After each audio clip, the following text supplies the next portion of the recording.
It was Irene come up with the theory that I'd been looking for me dad ever since I was born, and that's why I'm so fucked up, because I could never find him. There's something sort of appealing about that notion, and even though I never told her about you, Naylor, it did make me think about us, that maybe I put him on you, and that's why things been the way they been between us. But then I thought again, people are always looking for reasons, whether it's the 10 of swords, or the patterns in your head, or the memories of your dad, or your genes, or fucking God, trying to point the finger at something. But most of the time, there is no reason. Shite just happens. And no reason, least of all me dad, will make it go away.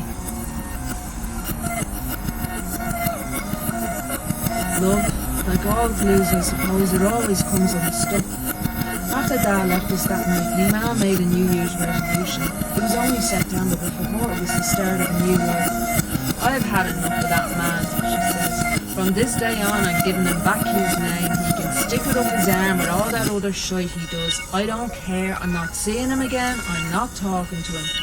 Jesus, Rose, says Marlene. What about the kids? Better off without him, says Ma. He can come banging on our door, he can land up inside, it's all the same. I am not setting my feet into the joy again, nor that shithole down the country. I am never going into a nick again to save me life. She meant it. But life has a funny way of unsettling the best made plans. Dad did end up inside again. Of course he did. He was found legging it down a dark street in the Coombe after some lad did the dirt on him, packed with 8 grand of gear and a special branchman's Glock stuffed into his jeans. That was the time there was all them punishment killings round about. The coppers were aching to fix the blame on someone. Jimmy Marconi fitted the bill. Previous record, contacts, known dealer. So off he went on a lifer. Contrary to what me ma thought, he never did try to get in touch with any of us after he left. Not while he was on the streets, not banged up, nor even when he got out, which he did according to rumours in 1998. So only God knows where Jimmy Marconi, me dad, the Southsider, the first, the best, the only mob in Dublin, is now.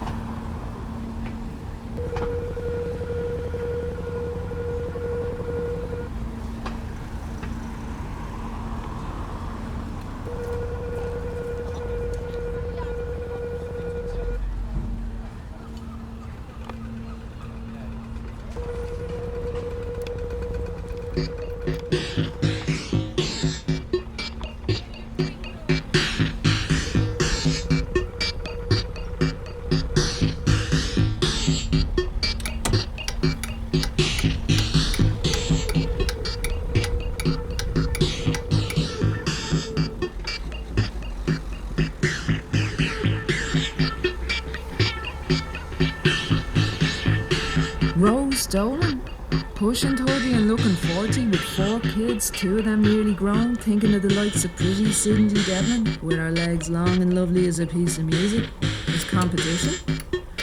But then I suppose there was reason enough for me ma to feel threatened.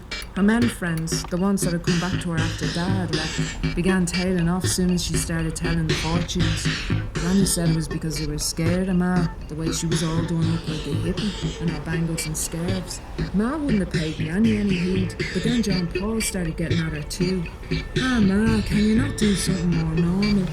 Some cheek I do be getting from you, John Paul Dolan. What makes you the expert all of a sudden? John Paul shrugged. I'm just saying, shut up, John Paul, says Miko. Leave her at it. He says it like she's digging through rubbish for a living instead of reading cards.